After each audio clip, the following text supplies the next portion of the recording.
माध्यमातून शेतकरी व कष्टकरी यांच्या न्याय हक्कासाठी व त्यांच्या प्रश्नांना लक्ष वेधण्यासाठी आज ठाण्यामध्ये सरकारच्या नावाने शिमगा मोर्चा काढण्यात आला।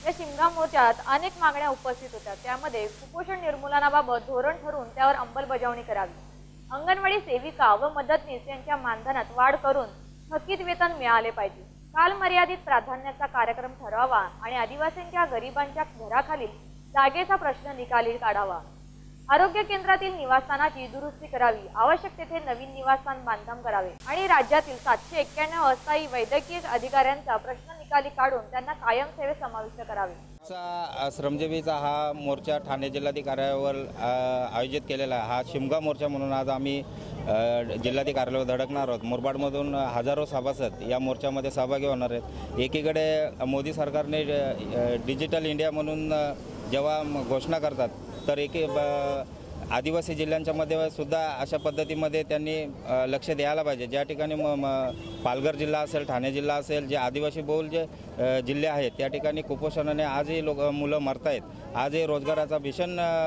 प्रश्न तिथे उद्भवत आहे। ज्या लोकांनी रोजगार हमीमध्ये काम केलं आहे त्या लोकांना अजून परत कुठल्याही प्रकारची मजुरी काम करून सुद्धा मजुरी मिळाली नाही आहे आणि कुपोषणामध्ये जे बालकं मृत्युमुखी पडतात त्यांच्याकडे लक्ष द्यायला पाहिजे। त्या निषेधार्थ आज हा शिमगा मोर्चाचे आयोजन संघटनेमार्फत आयोजित केलेले आहे। त्याचबरोबर रोजगार हमी विभाग, कामगार विभाग, ग्राम विकास विभाग अशा अनेक मागण्यांसह श्रमजीवी संघटनेचे हजारो कार्यकर्ते रस्त्यावर उतरले। सरकारला जाब विचारण्यासाठी शिमग्याची सोंग घेऊन वाजत गाजत नाचत भव्य शिमगा मोर्चा निघाला।